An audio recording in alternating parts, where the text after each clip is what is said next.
live on this week's Story Bros with Ben and Chris. I wanted to suggest. Oh, sorry, Super Story Bros. Huh? Super Story Bros. Get a Super bit of a. Story Bros. Yeah. We're talking about the Nevermen. So yeah, let's get into it. Dark Horse, 2000, issue 1. Yeah, Dark Horse. So Phil Amara is the writer. Guy Davis he did the pencils and inks, and Dave Stewart did the colors. Got the issue. Now, had you heard of Philip Amara before this? I had not. I hadn't either. Yeah. I looked him up, and he's written a ton of Aliens and Predator comics. So I don't know if that's the bulk of his work. Yeah, he seems to be maybe primarily a Dark Horse guy. And I hadn't read, I looked over as many of the titles as I could really quickly. I hadn't read any of his Aliens or Predator works yet. So I am curious to follow it up, at some point. Oh yeah. I have like a Magnolia story that he did, Alien, what's it called? Alien Resurrection, maybe? Something like that. So I haven't read many Aliens comics. There's another one that Kevin Nolan inked it, and maybe Dan Jurgens drew it. I don't remember the name of it, but or the series. So anyway. But that was Aliens? It was Alien. Yeah, it was a Superman. Oh, okay. That's why Dan Jurgens is involved, probably. I'm not positive it's Dan Jurgens. But yeah, pretty sure Kevin Nolan inked it. So it looks like Kevin Nolan mostly. But yeah, let's do it. So, okay. Yeah. I'm going to speculate that we're going to be of a different opinion by the end of this issue. I already know where this is headed. Yeah. So this is the first issue of, I think, the full mini series. Dark Horse presents, I think it was 148 and 149 maybe is the first what's it called? First maybe appearance of these characters. And that's just to throw it out there really fast. The way that my very first professional job was Dark Horse Presents story. It was called Shoot First, which eventually did get made into an actual series that I wasn't involved in. But the point is, that's like how Dark Horse would try out a lot of new concepts. Is they would always do a brief story. Even like The Mask started in Dark Horse Presents way long ago. So they would do Dark Horse Presents entries, and then if it was successful enough, move it on to a full miniseries. And since I had, this is me, I never even heard of the Nevermen before this. I'm just jumping in with issue 1 and discovering as we go that it keeps referencing these storylines in Dark Horse Presents, or these story elements. And I'm really curious about the success of that model, because this is the actual launch of the issue or the series, and is it really just for the people who read Dark Horse Presents? Because I would think that the whole point would be to launch and hopefully pick up new readers. And yet, if you haven't read this original material, is it actually successful? I'm just wondering about that as an entire business model. All the different series like that. Like, how often does the actual miniseries work without that first context? Right. Okay. So did it not work for you without reading this particular issue? Did not work in many ways. One of them could be because I hadn't read the original, the first entry, and that's the idea of, especially when this year 2000, that's getting into a place where the collectors already exist. But you probably heard this concept that Jim Shooter apparently said, editor-in-chief at Marvel from the late 70s into the 80s, where he may have, he's perhaps credited with every issue is somebody's first issue. And so back then they would have these recaps or this standard setting to explain what the comic book was, who the character was at the beginning of every issue. You know what I'm talking about? Yep. And so when you launch an issue 1 like this, issue 1 Nevermen, that came from these entries into a whole different series, the question is, as a creator, how much do you bridge the gap for readers who didn't get that original material. Yeah. Well, they didn't bridge the gap at all as far as that goes. Well, I mean, I assume I haven't read that original material. Well, I mean, yeah, it references it, but you don't really get much. You know, it doesn't get into what you missed. So anyway, we got. What do you think of the cover here? So I took it in quickly. I guess I really didn't absorb it. I just moved straight along into the actual pages. But now that I am absorbing it, I think I still am really glad that I went straight into the pages, meaning that like I discovered things as I went that I didn't get spoiled to some degree on this, which was cool. Yeah, I mean, you have a lot of interesting looking characters. And yes, it's nice to discover them in the issue. I would say that's one of the things that I liked about the issue was there's a lot of sort of reveals. Yes. That are pretty fun. I also love this tagline, "The greatest heroes who never existed." That is a good tagline. So it's cool, and just as these guys, the Nevermen, as characters are kind of like I feel like there've been similar types of characters, in like other things. But it's a cool concept, And let's explore that after we get more towards the end, right? So, like, because I want to follow up on that in terms of like right now, because as the cover, we only see the design, right? We don't know yet about the character concept of them. So, I want to follow up with your idea of seeing that in other places later on. Sure. Okay. I don't know if I'll have anything to add beyond that. But here we go. So here's the cover. I like the cover. It's a cool image.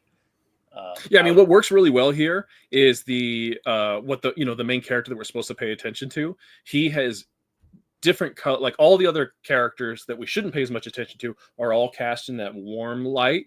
So it's separating them out, saying this is who you want to pay attention to, and then he's got his pink, like what is this? Secondary light. What's the appropriate term for that?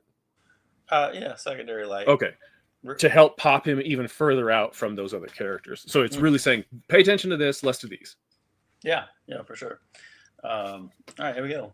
So, another cool image. I mean, I'm a fan of Guy Davis's work. Oh, yeah. I didn't know him that much, but what I had seen over the years has always been super awesome. Yeah. I've been into his work for quite a while, so I have a bunch of stuff he's drawn. You made me realize the first time I ever saw him is his own creation. Yes, the Marquee. Is it just called the Marquee? Yeah. Which I was super pumped about 20 years ago, and I only got one issue of it. I mean, that's because that was all I could find. It was like it wasn't easy for me to get. I was very excited about that 20 years ago. Yeah, I have. There's two like bound volumes of it, and I think the first one is actually like very difficult to get now. But yeah, I mean, I think like it's kind of almost like a manga in the sense that like it starts off and the first few pages are color. Oh, and then it goes into all I had was full black and white, I think. Yeah, the rest of it is like this, but he uses nice like tones or whatever, right, to create the which kind of brings it all together for me. But, yeah.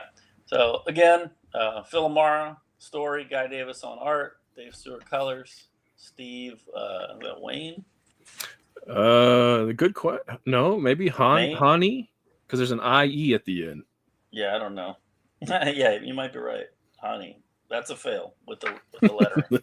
So if he lettered that himself, could have done better. All right, so here we go. A nice wide establishing shot of a city, and then we get right into this second panel here. We've got a cool looking guy on a horse, followed by looks like some zombies. Yes. So I always go in with my 2-panel test, right? So a lot of stories, especially comic books, will start with a cityscape establishing shot. That's nothing special. It's just saying here we are. But it's the before that I found a little bit interesting, thinking, oh, I wonder about that. And then we moved into the second panel, and I was like, okay, this looks super cool. The fact that this dude's trailing a bunch of zombies, I was immediately on board. Okay, I'm ready to go. This could be awesome. Yeah. Another cool thing is like you don't really see this guy too well, so No, this is smart on Guy Davis's part. right. Yeah, you get at the bottom here, you get a nice reveal of And it worked perfectly because even though in I went back to panel 3 to look at the details, and I was like, oh, but I just sort of zoomed past it, and so that big splash reveal of him gave me the full impact that was really exciting. Yeah, and it was like a horse or whatever. That's what I'm saying. It was mainly the horse that was the big impact. I was like, whoa, he's got I think there's a proper term for this when they're cut in half like that, bisected. Bisected. And I was like, oh, now that's an extremely exciting concept, design, for his steed. And then, the revelation of how, because on the cover, I absorbed him really quickly, this with his fat jowls. But it wasn't until here in panel 4 that I was like, oh, it's like a mask. He's actually this zombie himself with just this mask with the illusion of life on it. Fantastic design. Really cool. Yeah, that's all Guy Davis, right? Like he's undoubtedly monster designer. But it's just like having the bottom part be the mask I've never seen before. And it's pretty creative. So well past midnight, the streets are emptied of nincompoops. Gentlemen, shall we? And they're at the museum here. What do you think about this panel break? Does that work for you? So I'm as I've said before, I don't care about a lot of rules. And so the fact that he in the 6th panel technically is breaking into the 3rd panel is totally cool with me. Like I dig that kind of stuff because I am absorbing the story in the way that it's supposed to. And that's due to mainly Guy Davis actually designing you to move to the appropriate panels and the letterer working to do that as well. So, for example, we go from all well past midnight to the streets are empty of nincompoop. So even though my eye glances over to get the concept of panel 3 and the zombies following him, the letters are helping me to move in the appropriate direction and not jump to the 6th panel before it's too soon. Yeah, it's almost like you kind of have a hierarchy of what moves you through the page, and the lettering is, I would say, at the top. And then of course you have your compositions and whatnot that in order to help as well. Yep. Yeah, kind of support that. So here we go. I love this title lettering. The choice to have it coming out at that angle and stuff is really cool. I agree. Yeah, it's great. Yeah, and another thing that Guy Davis is great at is just backgrounds. Oh yes, yeah, he's drawing the heck out of this whole issue. You don't often draw establish the background, then you don't necessarily need it in like every shot after that. Yes. Like, he pretty much always draws the backgrounds, but because of the way he draws, you never lose sight of the focus, and also like the color supports that. Like this nice, exactly. Here, on the background buildings.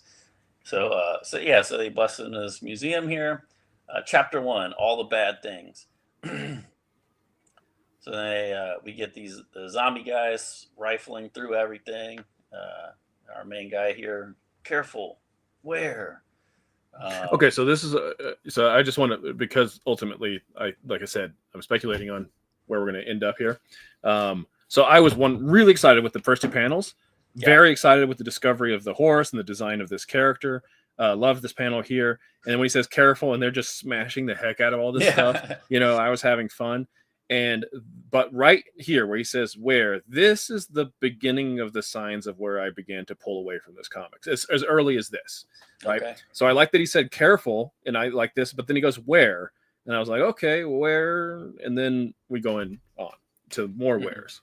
And I was like, okay, what is this adding up to? Yeah. Where? Then we see this box here. There. Now, this is something I thought about, and I want to just get your take on this. I thought it was unnecessary to have the 2 panels to say there, Whereas like you could have had this middle panel where he says there, because we see the box and then he says there. The box or something. I don't know. There was a repetition of a beat here that I found strange. Yeah, so you just make the first tier, you just make that the first panel, and then just make those two one large panel. One panel, yeah, because it's there it is. There's the box. Yeah. I mean, I guess maybe he did that as like a pacing thing a little bit. That's potentially a good. I mean, you don't need it, I guess, but it's a strange pace because we don't have the character, so we don't see where he's looking, and so all we have is this continuous confirmation of where we're looking, which is just the box, so like it's not a beat of like discovery. It's like there's the box, there's the box, there's the box, so it's not a different beat ever. It's just a repetition of the beat. Yeah, I mean, I guess maybe you could say like this is all his POV, although that's worse because that means he's only looking at the box at all times. Well, I mean, that's what I'm saying. Like, if he was in this, if he was like actually visible in the bottom of this panel, and he was like, where? And he's like looking over there, and then in the second panel, he's still looking over here, and then maybe we don't see him in the last panel, but he says there. Like now we're getting a sense of that he is looking other places, but we don't have him, so we only have box. Or you show some other areas of the. Yes, exactly. Cut around. Yeah. I mean, I've done that before, and caught myself, like where you're like because like what the focus is supposed to be. So I think like if you're not being like aware of what you're doing, which is you're trying to tell this moment, then you can easily do this, right? Where you just focus on the thing, and then you're like, oh yeah, like you found it, Yeah. And it's like rather than he didn't. Yes, the focus was the answer is going to be the box, and so you're unfortunately too focused on it as you're creating it, rather than the original story beat, which is what exactly the original story beat, which is we have yet to determine where we're supposed to look. Yeah, exactly. Right. Yeah. So anyway, he finds it obviously, and you think it's like a pirate motif here, which I liked. This means presumably this is exciting. This box. Sure. Yeah. So he goes up to the thing. Oh, opens it up. We get some really ornate. Was it like is that a musket? That's a good question. Would a musket be a rifle? Because in this case, or can a musket be a pistol? A pistol would be just the only thing that I know to call it. I feel like it's got like a name though, right? Like the. Yeah, it probably does, like a technical name for this particular large barreled. Yeah. So anyway, he opens it up, finds it, pulls it out. Joy. I do like his joy and danger. Joy and danger is a good expression. Yeah. Now again, he's breaking the border here, so you kind of, I guess it kind of does lead you to his line here. Yes, It's following nice, and then ultimately taking us over all the way to the left to reveal a surprise, entrance of a character, which I think worked really well because because my attention is drawn in the appropriate way. Oh, there's a guy back there. Right. Yeah. And a surprise to him too. He sees the shadow maybe, or just senses that somebody's behind him. Turns around. We see one of the Nevermen. Hello, Ben. You say this name. I would have guessed Manbolian. Manbolian. There we go. Okay, I was going to ask if you knew what it meant because I don't. You nailed it. I don't know what it means. There's a couple names in here where I was like, do these have meanings that I'm not aware of? Yeah. Hello, Manbolian. So he knows this guy. Cohorts to arms. Once again, I like the way this guy talks. I think, okay, this is going to be exciting. We're getting the henchmen involved. Yeah. Surprise. Ooh, they're all tied up. So our guy took them out very silently, apparently. Yes. My dear ruffians, at once bested and dispatched. It's time you came along. Never. You said the magic word. I'm noticing now that you're drawing attention to how often Guy Davis is breaking the panel borders, that he is, at least in this case, not so much on that page 1, but he is using the gun in each time to draw your attention in the appropriate places, right? Like it goes straight from that and then into the appropriate, next panel. Yeah. Yeah, I didn't actually like. That's not something that I necessarily like think about with him. Right. I don't know. Well, one of the things about him that I mean, he's pretty traditional with his layouts. Yes. For the most part, but yeah, he is break. I'll have to look at his other stuff and see if he does it all the time, or if it's something different for the series. I think there's something, because you talking about just how much he's drawing. The traditional layouts are going to help to not overwhelm the eye, I think, or get us lost. And he's also very good, and I noticed this on page 2, of basically centering our focus all the time, so that way he can have all this visual information, but he's got the where we're supposed to look usually centered or close to center, so that way we're never lost on what we should pay attention to. Yeah, he's good at just leading your eye through the page with the compositions, and then the lettering also helps with that. And that's a good point with breaking the borders. He's not everything isn't chaotic. Yes. So he's being smart about it. You said the magic word. And then I guess so I wasn't totally sure what was happening exactly here. Is this guy like making him see images of himself? So this is the page where I was lost and never to be regained again in this story, unfortunately. So the first thing I assume is that he's seeing something that's actually present, right? A new character similarly dressed as him. But then I backed up and I was like, but wait, the color's different, as if it's like maybe a memory. Yeah, like maybe he's getting an intrusion of a past event in this exact moment. I took it as this guy, I don't know if he has sort of like mental powers or something, but he's seeing. I took it as this guy making him sort of like see something that cast him aside. Okay, that's interesting. I didn't take that at all. I took it to be that he is suffering in some way that we're going to eventually find out about. Yeah. And another thing I'll point out, like with Guy Davis again, like here he gives you the off kilter panel borders and stuff to I guess reinforce the disorienting. To add to that disorienting. That's a good catch. I hadn't noticed that. Then he'll return by the end of the page back to the nice. Right strength. As he comes to his senses in panel 4. So who are you? What the devil? He kind of breaks away from what's the guy's name again?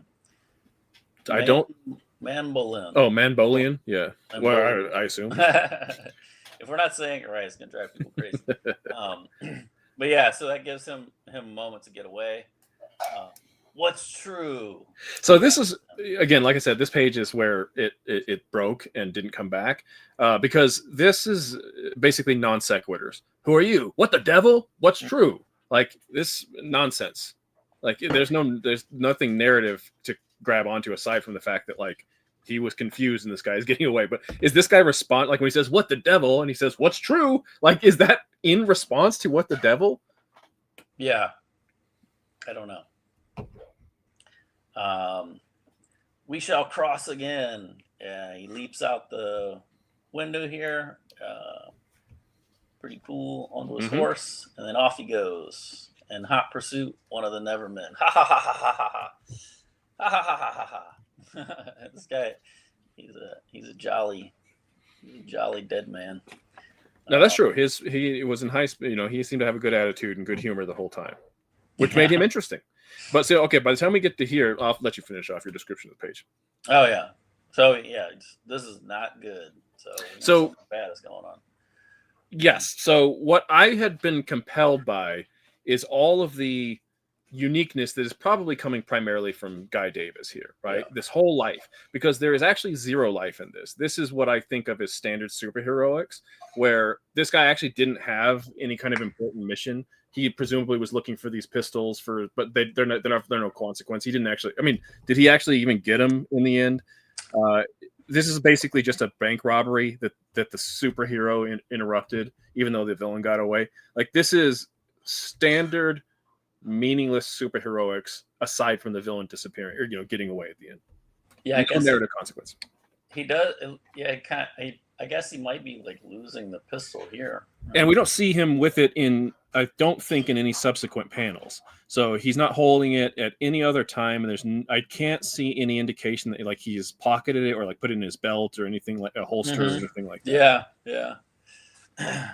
So aside from the main character saying this is not good, implying that there was something important happened, there's nothing actually important happened, right? Like the character can't tell you this is not good. Oh, this was really important. You can't just have a character say that and have it mean anything. Yeah. But he does anyway. Yes, exactly. So this is before, now, and night.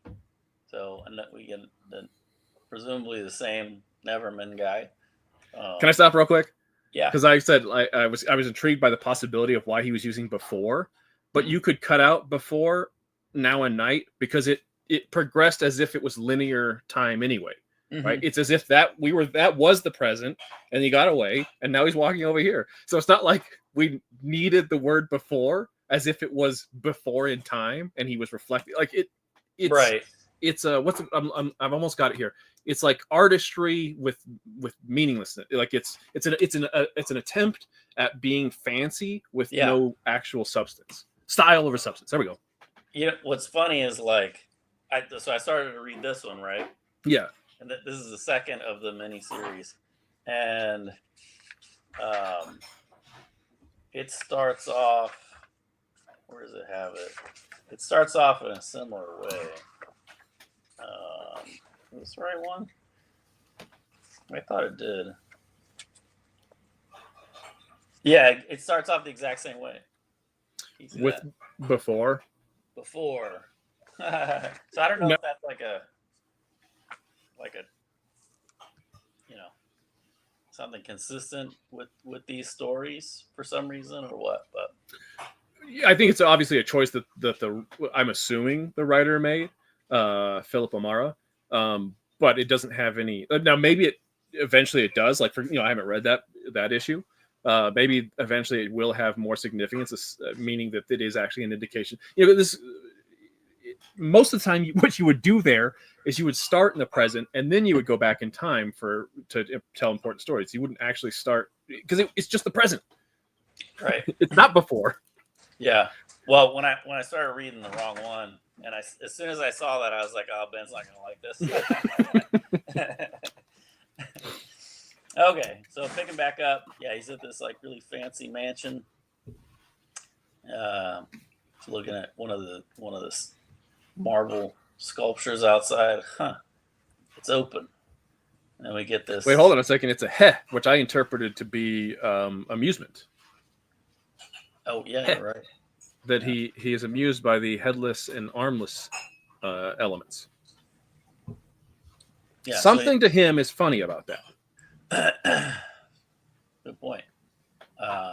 It's open, and this little speaker thing. I can't really tell what it is, but like it's kind of like what are those old things? Gramophone, I think. Yeah, like a gramophone, but for like the door or whatever. I've been expecting you after all. Please. And the door's open. Which I'm back to being a little intrigued because this is fun, right? Like, oh, cool. He's at this fancy house. It's got this fancy, presumably fictitious element, that is inspired by the past. I assume they didn't actually have the ability to speak like that. Yeah, I don't know. So he comes in and you got this, very posh place. Make yourself at home. Comes in, looks around, looks down. Once again, we're not lost because center, right? Yeah. Center of the panel, even though lots of visual information to explore. Yeah. Well, he frames it up nice, and the color really helps. Yes, the colorist is doing a really great job of casting both mood, atmosphere, and then highlighting the appropriate places we want to be. Yeah. Our attention. Yeah. So you get him looking around here. He looks down and he sees the doorman is actually a monkey. Which is a good, interesting. Yeah, it's kind of fun. Like these two panels here, he kind of like looks down and he's like, "Oh, monkey," and the monkey's kind of like giving him the same blank look, Yes. This guy. And then I like the revelation with these other panels that they're not like super sophisticated, even despite their attire, right? Like, yes, they are working, but then you got that other guy picking nits out of it. It's like, so we're still getting their monkeyness coming through. Right. Yeah. They keep. He does a good job of like keeping the nature of the animal, even though they're doing sort of human, anthropomorphic kind of things. Yes. Cleaning and whatnot. And it just dresses as a maid is hilarious. Yes. With those rough looking teeth. And not doing a good job either. Seemingly. Yeah, so he's making his way through the house here. I know it's hard to find good help. Which is a good comment, right? Monkey staff is not usually what people have, so that's good. Yeah, and maybe see in my mind maybe there's like really good monkey staff, and these are just the bad ones. It could be. All it could get has nothing to do with them being monkeys. They're just terrible at their job. In this universe, possibly. Yeah, so he glances at the piano, which I guess is playing probably. Should we have had some music notes? That would have been nice because right now it all we know is it's silent. Yeah. So some music notes would have been really fantastic. Yeah. Then we get a close up on some hands playing the piano, and then a nice reveal that fantastic revelation. I was I loved it. I was like, oh cool, this is very exciting. Yeah, it's mechanized. Arms. And then again, well, actually, we don't see it quite yet, but Ahmed Trust. We get I guess this is Ahmed here. And then, yes, the next fantastic revelation, because I was wondering about those arms. I was like, is that just a contraption? And then, since this seems to be just a head, maybe those are his arms. Perhaps he's different body parts are removable and doing different things whenever he wants. I don't know. Yeah. But it's exciting. No need for formality. Cadaver is acceptable. So I guess he's Cadaver. Yes, his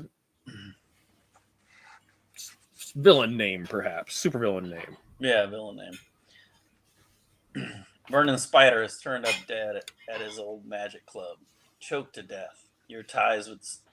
Choked to death. Your ties with Spider. Yeah, and this is a reference to the previous story here. So now at this point, that isn't a problem, right? Because we don't always need to know everything in a story as it's given. Mysteries are good. And so for him to say, listen, what brought me here is that this dude was killed at your club. And so now I'm here to question you, we'll pick up the pieces as we go. That's fine. And the fact that it is a representation, I don't need to know that. I got enough information right here. But then that potential flow is immediately broken. Yeah. Pretty much everything is a mystery so far in the story. There might be too many sort of, and that can be a crutch sometimes too, I think, right? Oh, yes.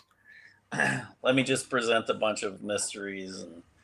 And hopefully that'll be intriguing enough to keep going forward. Right. Which, I mean, some of that you want, Oh, you definitely want mystery. Even by the end of your story, you still want to have some mysterious elements. You don't want to answer all questions. But to rely only on mystery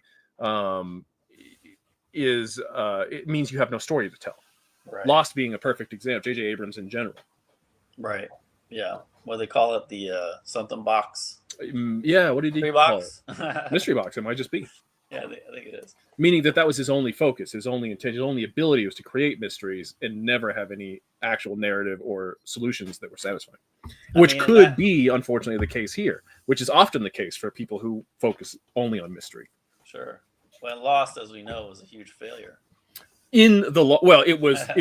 This is the power of really exciting mystery, right? Yeah. That at first there's so many exciting mysteries that humans get on board. Oh my God, what could all this mean? What is this going to add up to? Mm-hmm. And then I think that by the end, its reputation is what it is, where people are not, they're not thrilled with how Lost actually, what it became. Right. Yeah. It's not gonna be lasting as a story. Probably not. It'll always be exciting. Like you watch that first episode and you're like, wow, this is exciting. Yeah. All right. So, choke to death, your ties with Spider, at which point I would say this is a shame. Speaking not with regard for his ill-chosen profession, you understand, but for the general loss of human life. This estate is a wondrous feat of architecture and aesthetic. Its walls are adorned with magnificent works of art, its halls graced with sculptures and artifacts at least priceless. All right, let me pause you real quick. So, I like surreal story. I like when characters don't truly speak. I mean, not all. I don't need them all to be surreal, but I can appreciate surreal storytelling. I can appreciate when characters don't speak like real human people. Mm-hmm. However, this is an issue 1 where it's inviting me in to become a part of this universe and this world, and so I need something to hold on to. And I had to read those 2 panels back and forth where he says, "Okay, your ties with Spider," and he says, "At which point I would say this is a shame." And I was like, "Is he actually did I miss something? Because this doesn't seem like what he should say in response to what's happening here." Yeah, I had that same reaction actually. So even reading it now, I'm like, it's a little. Because he just starts yammering and like, this estate is. What are you talking about? Why are you talking about this? Yeah, but it looks great. Yeah, that's true. It continuously looks fantastic.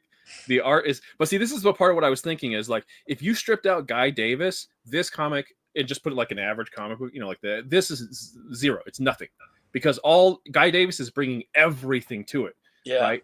It is entirely style without substance, not just in the terms of the right. I mean, in like, I'm even wondering about concept to some degree. Like, how much of this is Guy Davis bringing all this stuff into play? Yeah, I'm sure he's.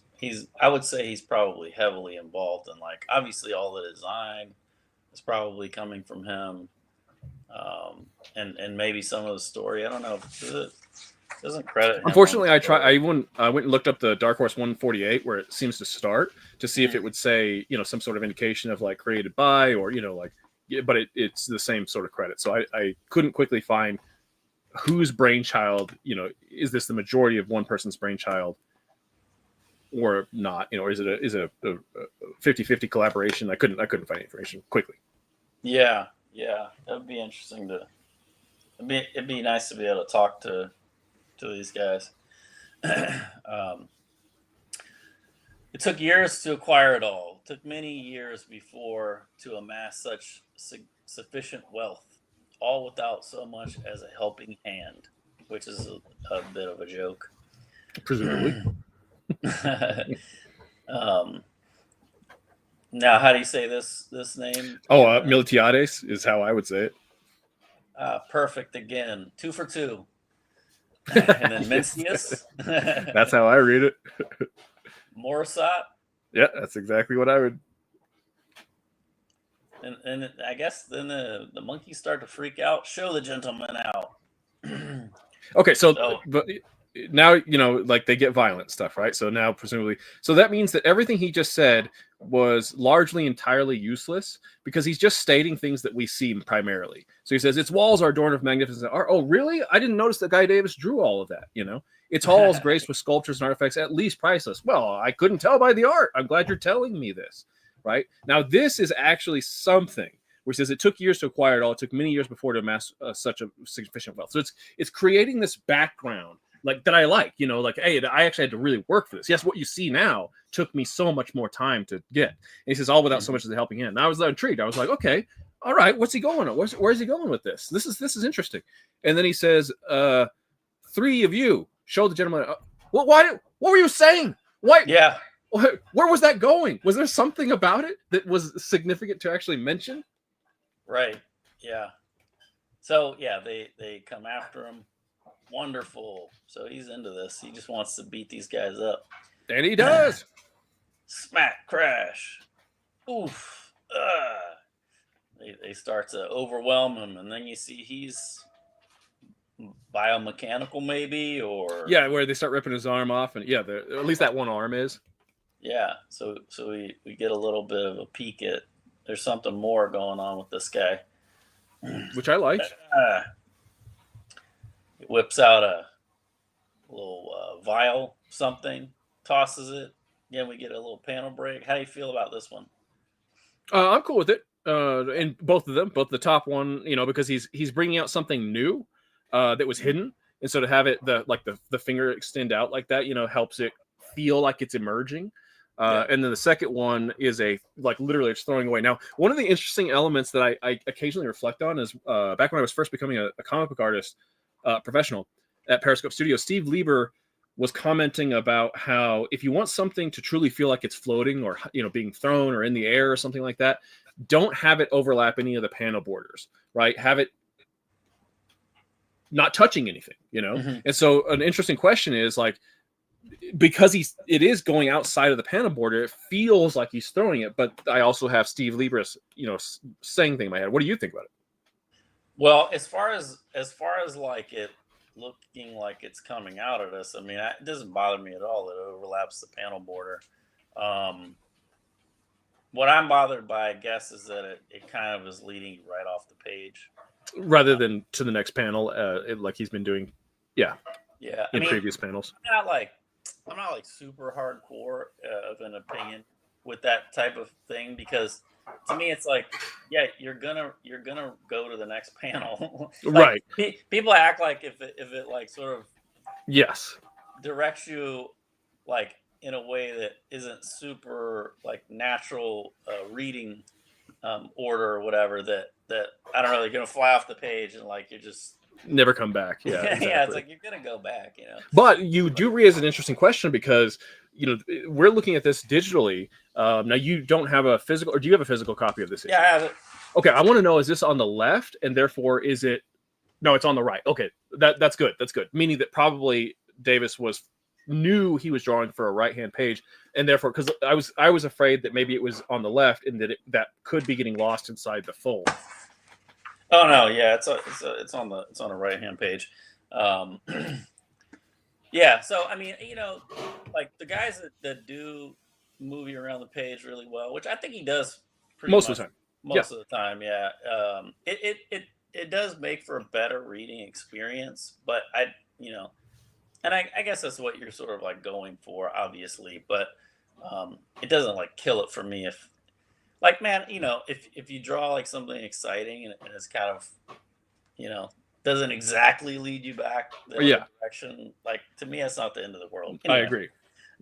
Yeah, so he's getting mobbed by these guys. The canister tumbles and then breaks open or explodes open. Explodes, possibly releases gas. It certainly starts a fire. Yeah. I don't know. So I kind of thought it was like, I kind of read it as like gas. I read it as gas in that panel too, but then we have and maybe it is, and yet it still started a fire. Yeah. So that was a little unclear.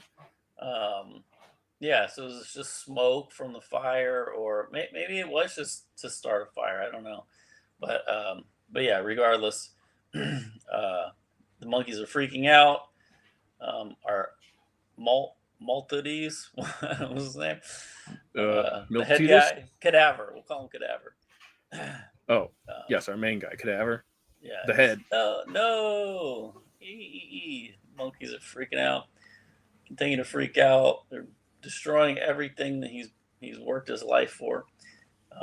No. The Nevermen guy approaches. This guy can't really do anything. He's just a head. Cough, cough, cough. Answers now. But we don't get those answers. Or maybe by doing a scene change, this is what the answers are. What does he want the answers to? Presumably the answers of the guy who was killed? Yeah. So elsewhere, another establishing panel again. Nice little, a nice shadow. Yeah. It's a creative way to show our guys here at the hospital. Stay strong, Sully. Now he's inside. Kind of like a little bit of a Batman feel, Yes. in the shadows there. And if it was the murderess that did this to you, he'll pay in spades. No, was Hanshu's men.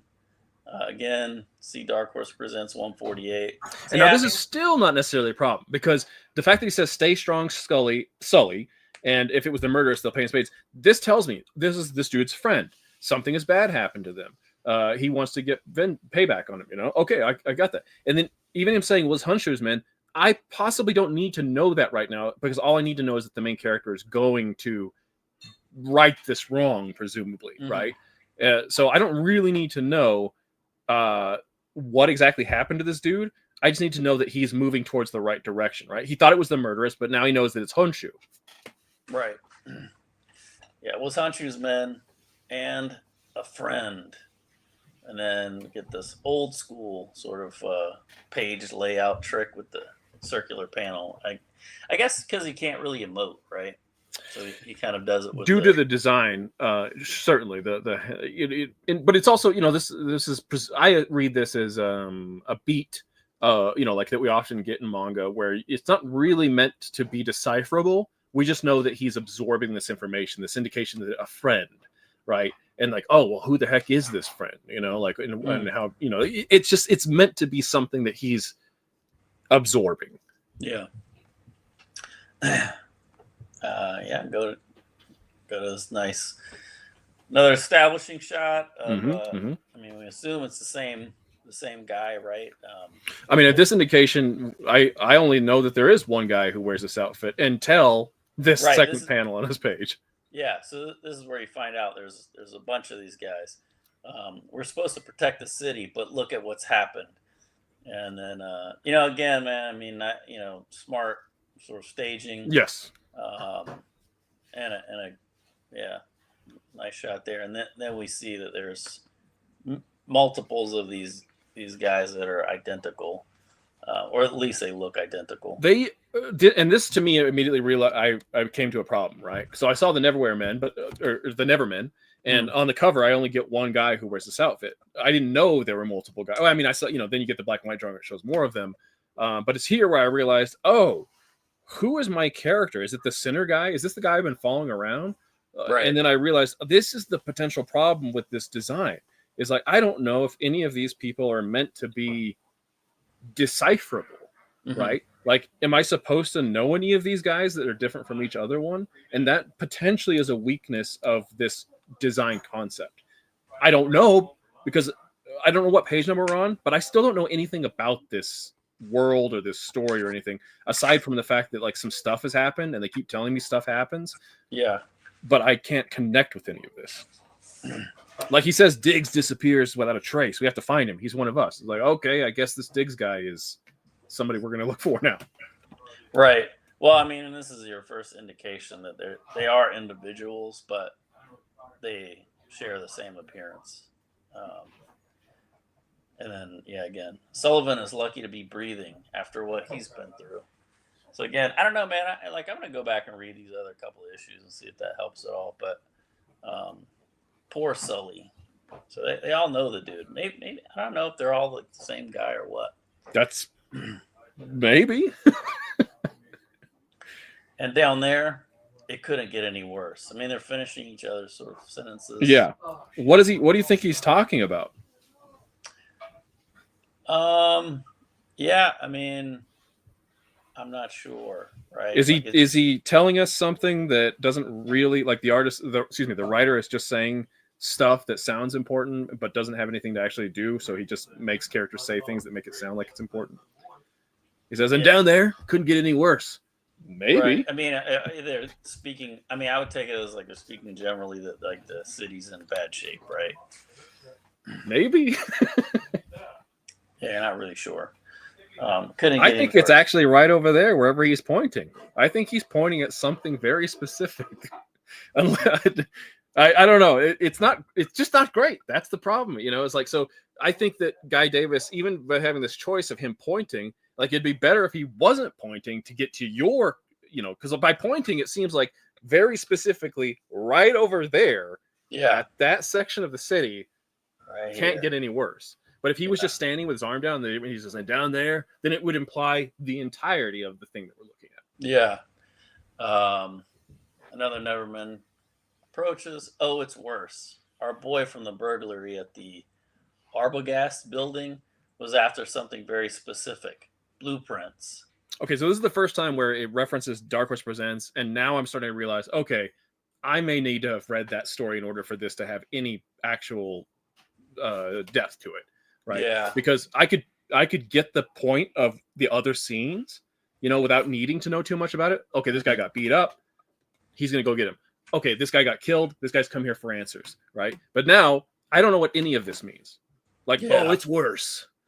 This stuff happened. I didn't remember like all the references to the previous stories. It's been a while since I read this, but yeah. Okay, so blueprints to what? The city's power network. These burglaries have been plaguing the whole city. This may be a hunch, but I'd bet a box of polka dots this leads to something much bigger. Is that a saying? I don't know, but I did like it. A box of polka dots. I thought that was fun.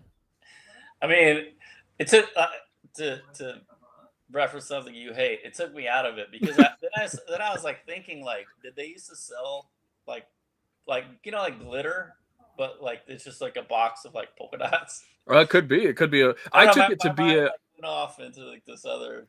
Yeah. Well, see, this is why that phrase doesn't mean much to me about the idea of taking me out of the story, because I have never, I'm in stories, but I'm also out of stories all the time, right? So the moment that I read that, I was like, oh, that's fun, and I did cast my mind in the direction something similar to you. But never physically, not literally. I thought it was an expression like, oh, this guy's Looney Tunes or something like that, right? It's not meant to. It's just a thing that maybe was created, that this dude come up with his own. Amara might have came up on his own, or actually was said by people in a certain point of time.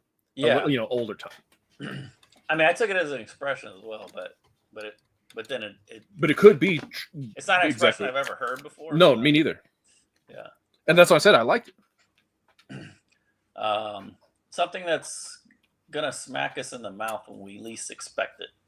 You're not suggesting. Okay, so let me stop you right there before we go forward. So even though I like that bunch of polka dots, that box of polka dots thing, these two sentences, two panels are a great example of non-storytelling, right? You have a character who is saying a bunch of stuff, and he's saying, this is all really important, really cool stuff is happening. I'll bet it's going to be so big and so cool that when it happens, we won't even expect it, or something like that. But it doesn't actually mean anything, right? Yeah. So if you were telling a good story, those things would actually be happening. So when he says these burglars have been playing the whole city, well, that would actually be apparent to me, the reader, because it's actually happening in the story. This guy is just saying it. Like, oh, there's a whole bunch of this has been a plague, and then he says, this is something much bigger. I would feel that. I would be going through it in a real story. Even in issue 1, you could be setting the groundwork for that. And you wouldn't even need to have previous stories like this guy has to begin setting that, where I would feel it like, oh, this is getting, or this is just the beginning of something. But he just has characters saying that at us as if it means the same thing. Well, yeah. I mean, are we near the end here? I think that, like, the sense I get is kind of like,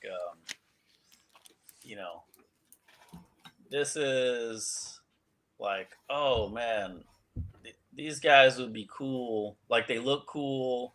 They're mysterious. They don't exist. That's kind of like, and it's like a vehicle to draw like some cool and some wacky stuff. But then there's not much behind that. That's exactly, that was all. I mean, and unfortunately, that's how a lot of comic books are. Obviously, this is Dark Horse. The easiest one to point at is Image Comics. But I think this is just how a lot of creators are. But it's like whether it be comic books or cartoons or anything, they're often just think like, oh, what would be really cool? What if I drew this? It'd be so cool. Right. And there's no reason for it. There's no narrative drive. There's no character to them. Yeah. So you get a lot of nice looking pictures and whatnot, but exactly, and they're nice looking pictures, that's for sure. Yeah. So you're not suggesting? Yeah, I am. The League of Crows. So again, I mean, you get introduced to some more, pretty cool characters. I like their name. That's very fun. Yeah. A highly. Eh, Hold on, let me read this real quick. A highly mysterious and resourceful band of expert thieves. So them being crows is that's cool. sure. And would it be cool if there was an actual story element that I experienced that, or Yeah. is it just as cool that he tells me that? Right. Yeah. You kind of get a. I guess this is a. What would you call this? It's not really like a flashback. It's kind of like a. I mean, it's a. What would you It's call it? basically, yeah. There probably is a proper term for this, but it's like holding up a character card, and there's these guys too, and here's their stats. Yeah, a little bit. Yeah. They look cool though. I do like. Oh, they look super cool. That's exactly it. Yeah, it's like, oh, I wonder if there's a comic book with them with a good story. I'd like to read that. They might be in Dark Horse Presents 148 and 149. It could be. So greedy, childish mongers. That's all we need. We'll need to help the murderous. Oh, we'll need help. The murderous can surely. We'll do this ourselves. I don't know. Off panel, they all look surprised. And we get a reveal of the murderous. I think he's got the right idea. Murderous. So, just what you were reading, is incredibly compelling, right? That's all we need. We'll need help. The murderous can surely. No, we'll do this on our own. I don't know. I think he's got the right idea. Nothing is being said, right? We'll need help. No, we'll do it on our own. I will help. Like, this is not storytelling. This is not characters like being alive and doing things. This is just stuff being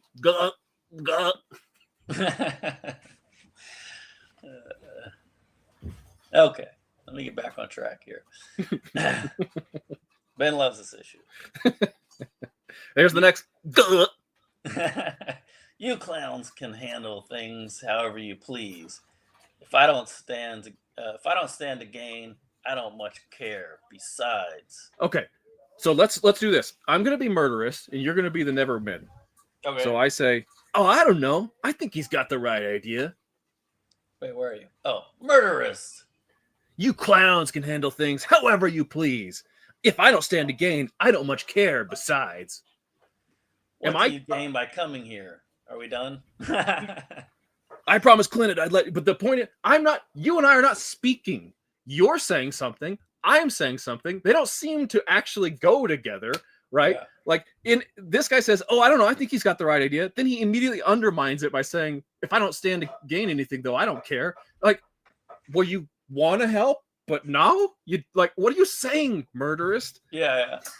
It's a little confusing. And when he says, you clowns can handle things however you please. What? Like, I think he's got the right idea. You do need my help. You clowns can handle things however you please. If I don't stand to gain anything, I don't care. Besides, well, if you look at him, he doesn't exactly look like he's, trustworthy. Somebody you should work with. a mentally healthy person. Yes, and his name is Murderist. Yeah, I mean. So the question is right here for this guy up on a when he says, "We'll need the help of the murderous." Surely, should we trust that Neverman? Like, wait a second. What? Yeah. First of all, there's literally no way to know who that guy is, or like, who are you? Are you? Is he making a good point? Is he somebody we should be worried about at this point? Yeah. Let's see. What do you gain by coming here? I promised Clement I'd let you know if I found anything on digs. And then we have a reaction shot where what is this reaction shot? Do you make, Chris? I don't know. Surprise, maybe. Well, anything found me. And then I guess is this a lady that's been hiding? I assumed that he had this lady that he's about to, and so I was like, okay, all right, this is intriguing. Who is anything? Yeah. Okay, I can't wait to find out who this lady is. Wah, wah. And I mean, I guess the Neverman is reacting to seeing her. Maybe. In my mind, I hear a lot of like shuffling and murmuring in that panel with like, because he says, I'd promised Clement I'd let you know if I found. Like, I usually like silent, indecipherable panel shots of like, here's a character, they're thinking something, they're feeling something. But this one, because it's a group of them, perhaps. Like, they also don't emote really. No. Yeah, it's a little ambiguous as to what their reaction is. I mean, I take it as them being kind of like taken aback. You're probably right. Yeah. And then we immediately cut away to something incredibly intriguing and dialogue very compelling. Yeah. So, yeah, I mean, you probably would still have issues, but I think that if we read the earlier ones, it would have helped some, because in starting to read the next miniseries, we see this guy again and his device. So yeah, let's continue. Life, pain, all of it, torment, then sleep. Are we fixed and helpless stars?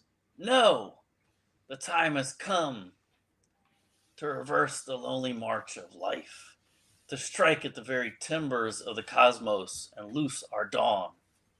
How? With this, the Chronos reflux. Ha! Time is an addiction that will no longer bind us. Once the reflux is set in motion, all will be put right. Once it starts, they will never be able to stop it. And that is the writer's idea of a truly compelling first issue cliffhanger that you just got to come back to see how this is all going to resolve. Right? So now, look, I think that if this were actually like a good story and this writer had the capability of telling a story, what he's pointing out is quite interesting. Life, pain, all of it, torment, and sleep. And he's going to try and change the nature of existence. That's really great. But all of the preceding pages have shown that this guy doesn't go anywhere. There's no story here. So he says cool stuff, and then he makes it sound like it's cool. And it's like, oh, and with this big machine, it's going to be so cool. And then, well, it'll never amount to anything, because this guy doesn't have seemingly the ability to build towards something. He has no narrative. Yeah. Like, what is this at the end of the story? What is this about, Chris? Like, imagine back in 2000, you go into the comic book shop, you bought this issue, and then you're like, dang, man, this is so, I'm gotta check this out. And I'd be like, okay, cool, man. What's it about? Yeah. Yeah, that's a good question. I probably would. You say, there's this guy and he goes here, and then maybe the same guy goes to another place, and then it's possible there's a bunch of them, they all look the same. I don't really know if it's the same guy every time, but he goes to another place, and in the end there's a scientist who says something really cool is going to happen, and I'd be like, dang, that is a good comic. Also, like, who is this guy? I guess he's just talking to himself. And I don't mind this to a certain degree, because he's a mad scientist.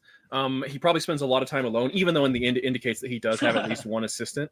And I'll tell you, as somebody who has spent a lot of time alone in the last couple of years, you do start to talk, or at least I do. I start talking out loud more than I should. And it's a habit. Okay. Yeah. It's a habit that I'm like, oh, you got to cut that out. Oh, yeah. I've had that conversation too. It also makes me think of like, as a kid, man, like my dad, he would be like in the bathroom, and I would hear him, like, he'd be like arguing with himself. He'd come out and be like, who are you arguing with? You know? It's like he was like mad about like something, man. I don't even know what. But now it's like, I don't do that really, but you know, yeah, like it will occasionally like. See, like, I have cats, so I can always sort of justify it that way. I was talking to my cats. You know? Yes. So, this to say, obviously, we can empathize with this character. You know, like I don't mind that he. I don't mind that. But I will point out something that I did notice, and this is just something, you know, it's not like as I've said before, I don't really care too much about a lot of rules, but I do care about quality, about good, about being consistent. And so, for example, he starts off this story with the before, right? And then it changes to the now and then. And then he has another one when we shift changes where it says elsewhere, or now and night, elsewhere. But then he abandons that every other shift change, right? So to me, I want consistency. Like, do it or don't do it. Don't do it sometimes and not else, because like some of them are meaningless. Like elsewhere, I don't need that. I can see that we're elsewhere, right? Yeah. And that's why he abandons it later on, because and it would be fine if it was something he abandoned for the long run. But you pointed out he does it in this follow-up series again, right? So he's inconsistent about his use of caption for scene changes, and that's like either do it or don't. Yeah. Well, I mean, I think that that's part of like the larger kind of like problem with this, where like like he's trying to create a story that's like feels reminiscent of, you know, a certain like time period of like film, or, you know, Comic books, you know, a mixture of a time where maybe you would, you know, like obviously this is like set in a fictitious past, you know, with the style of the clothes and the characters and the world setting and stuff. So yeah, it definitely seems like they're trying to achieve a certain homage, perhaps, to a certain period of creation. Yeah.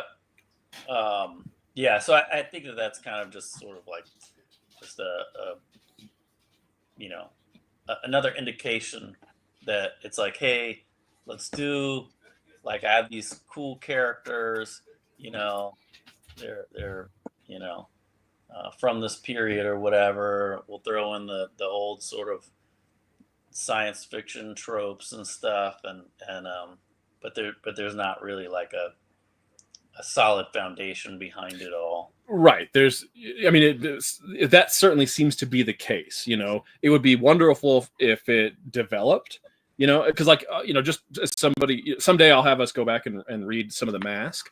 But I got curious because, you know, I saw obviously the movie when it first came out, and then I saw the comic books at the comic book shop, and I was disturbed by the covers because they were clearly violent in a way that the movie wasn't. And so I was like, what is this? You know? Like, he's a goofball in the movie, and here he's got a hole in his head or something like that, you know? Yeah. But I got curious a couple years ago, and I went back and I read The Mask from the start, starting at Dark Horse Presents and then all the way through the series. And I ended up discovering that at the first, John Arcudi, the writer, is a very bad writer, very bad storyteller.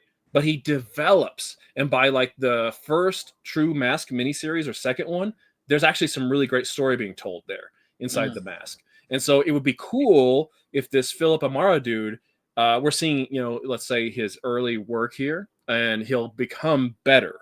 I would really like that, because I see he wrote a lot of Aliens and Predator stuff, which I'm curious about. You know, I want to read good Aliens and Predator. And so if he can get good, I'll be extremely excited. Yeah. Yeah, we can revisit that stuff maybe, or read some of that stuff. But yeah, let's do it. So my takeaway on this is that if Guy Davis didn't draw this is worth 0. Because Guy Davis drew it, it's worth 1. Definitely adds a lot. Actually, like, so yeah, at the end here we get this Nevermen, but he doesn't have his little fedora hat. Oh, what? That's not his assistant? No, yes, yeah, he's like lurking in the shadows there. So. I just assumed he was an assistant working over here. Yeah, I think. Okay, I am certain that you're right, and that fedora really should be worn. You know, it doesn't help that they're both wearing goggles. So that's what I just assumed. I mean, I think him not having the hat is intentional, you know. But I think like whereas this is not working great is actually because of something Guy Davis did, right? Like, he's hiding behind this like little post or whatever, and like if you go to the end frame here, you can tell he's hiding, he's in the shadows, right? He looks a little more like obscured, but in this panel, the scientist guy is right here. Like, most of him is, you can see, would be visible, you know. Yeah. I mean, this guy's crazy, he's not looking right at him, but it's like, it doesn't give me the impression that like, if this had all been blacked out, you know, and he was kind of like peeking around. Yes, then I would have gotten the story of this is a guy hiding. Yeah, but here it's like you see that, and yeah, I mean, for it, like, I didn't put it together until I looked here, and I'm like, oh, okay, he's sort of like hiding or whatever.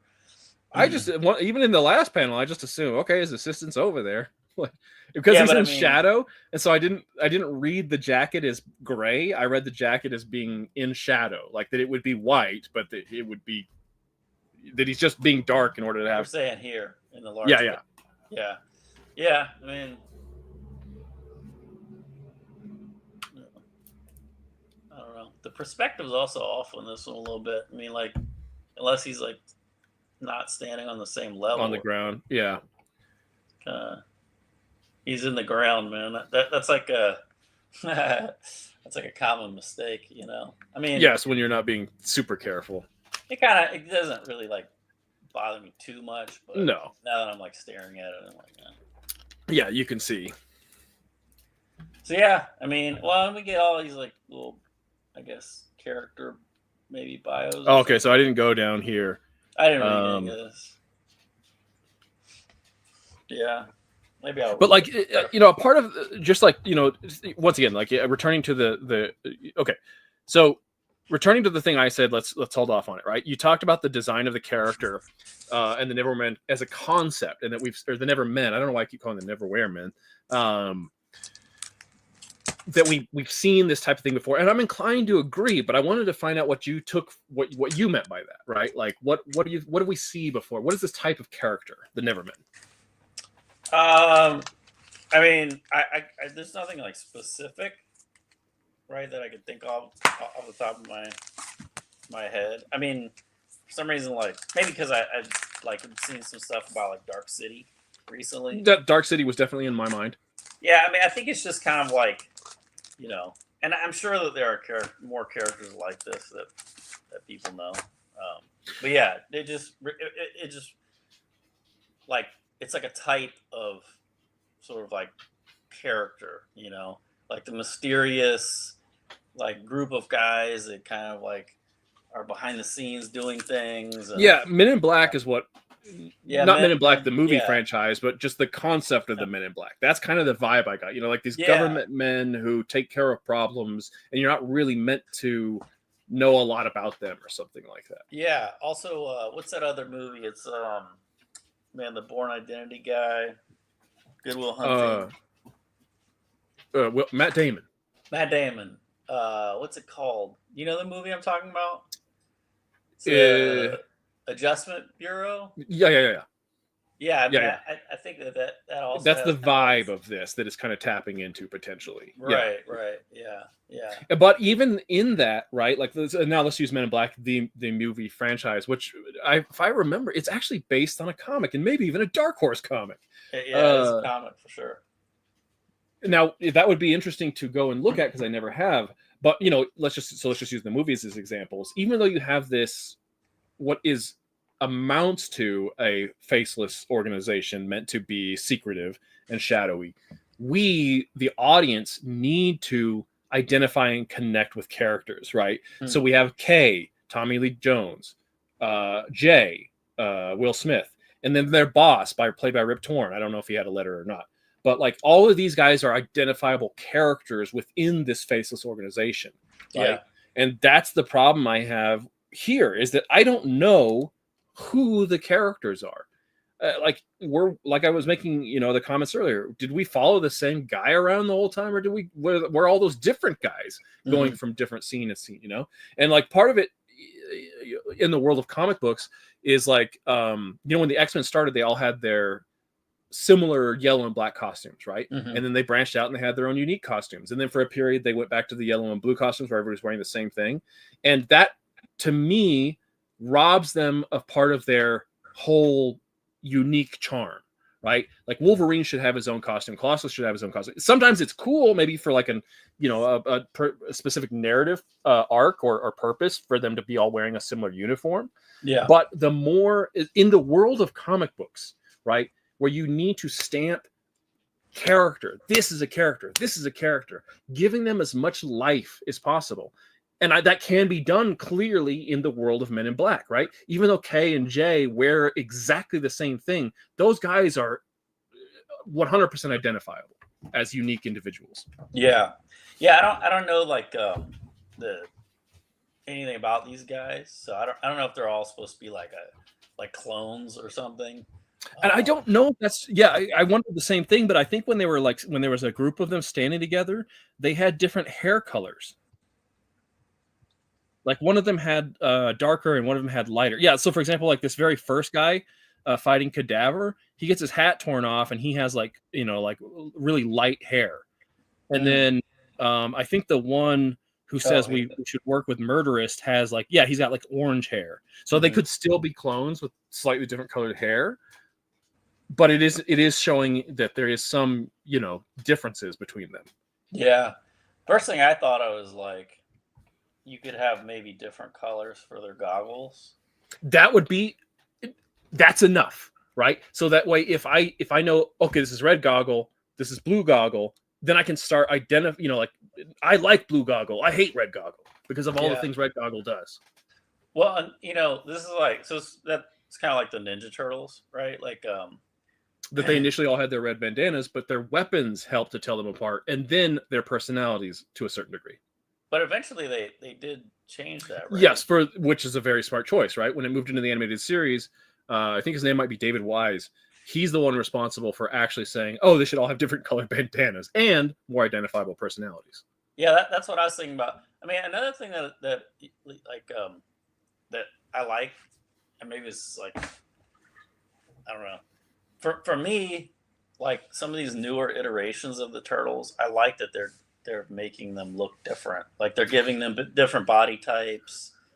They are making them more individual looking. I think that if you're gonna have a long running property that has different iterations, there's of course room for the different body types.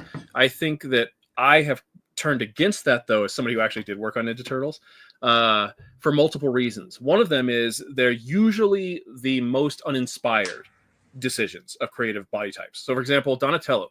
The original Donatello is really cool because he's just as muscular as any of the other three turtles, right? Because they all have the exact same body type, which means that just because he's the smartest of them doesn't mean he's a gawky, freaking weak nerd with acne all over his face and giant Coke bottle glasses, right? That's what some dingus who doesn't have any concept. It's like, oh, smart. I know what they look like. They look like dummy nerds that get beat up in high school movies from the 80s.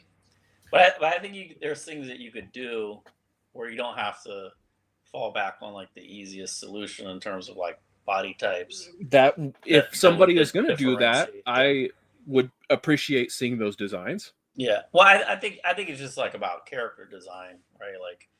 Like showing visually a little bit more of their character. It doesn't necessarily have to be like a different body type, although it could be, but it could just be, how you design the character visually. Right. I would say that like the 2012, which does do the Donatello thing, so that's lame, but they do a good job with like Raphael, for example, because he's literally got like part of his front shell is got a chip missing out of it. Yeah. He's got like, so you can see just right off the bat, okay, this guy's probably a little more rough and tumble, a little rougher on the edges.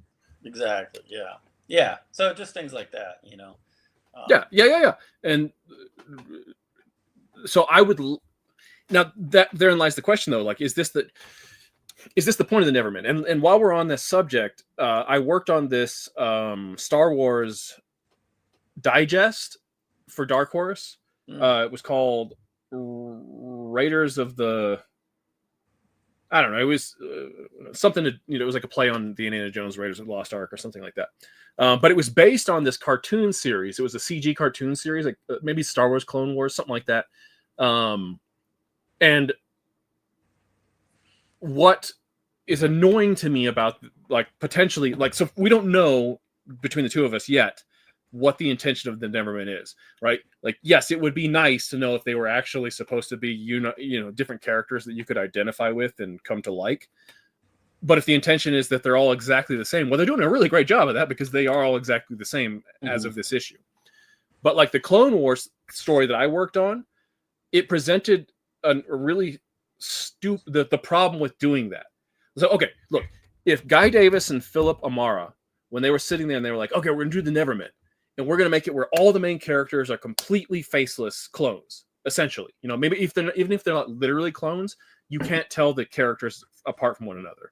And if that's their goal and they stick to it through all the series, cool. That's really cool, because that is, well, it's cool that they stuck to it. It's not necessarily a cool idea, because I don't know if you can actually like care as a reader. But the problem with that is something like Clone Wars, where I don't know too much about Star Wars. So I guess what happened was like Boba Fett got cloned a whole bunch. And like, so there's like all the stormtroopers are just Boba Fett in like stormtrooper costumes. And that was the point. It's like the same guy cloned over and over and over, right? They're supposed to be faceless. They're exactly the same guy. But when the Clone Wars animated series started, they realized exactly what that problem is. Like, oh, but we have a group of 6 dudes. We can't all have them be just like the 6th same guy going on an adventure. So they started to develop different personalities. So even though it's the same guy, he starts differentiating himself, right? And he starts getting different marks on himself. Well, that's stupid. That shows that you should have never done a clone in the first place, because you didn't really think it through. So jumping back to Nevermen, if the point is that we will never know who any of these guys are, they have no names, right? Because actually that's not true. They do have a name. Somebody was named Diggs. Yeah. And Diggs apparently is one of them. I think that's the guy at the end, maybe. That's a good guess now that you've pointed out that he's not an assistant. So let's assume that Diggs is this guy, meaning that the Nevermen do in fact have names. Okay. But maybe they don't have personalities that we can identify with, right? Maybe we're never really truly meant to know them as individuals on a team or something like that. And if they stick to it, impressive. Oh, if that's the intention. And we don't know. You read it, because I'm not going to read no more. I'll read it. I mean, I enjoy his art a lot. That's the thing. That's the thing. Guy Davis is the only reason why this was worth anything, and the only reason to drive you forward. Yeah. That is the power of good art in general. But I have developed what I think is an immunity to it.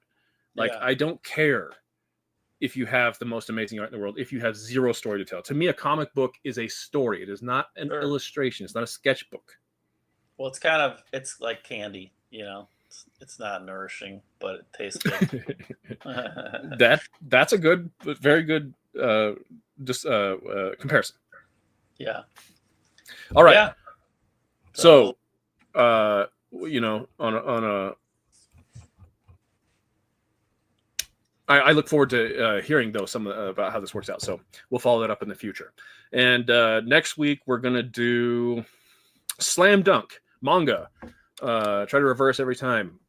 Comic book to manga. So manga Slam Dunk by Inoue, who Chris explained to me is also the creator of Vagabond, another series that I haven't read, which is very exciting and cool.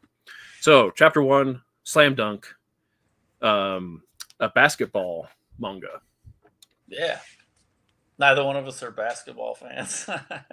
No, so that's even more of a test, right? Like, because we both presumably know the reputation that Slam Dunk is good and very successful, and so popular. Yeah, popular. Without inherently caring about the source material, does it have a narrative and a story that's compelling? That'll be what we find out in 1 week. Will it be a slam dunk? Fantastic. All right. See ya. See ya.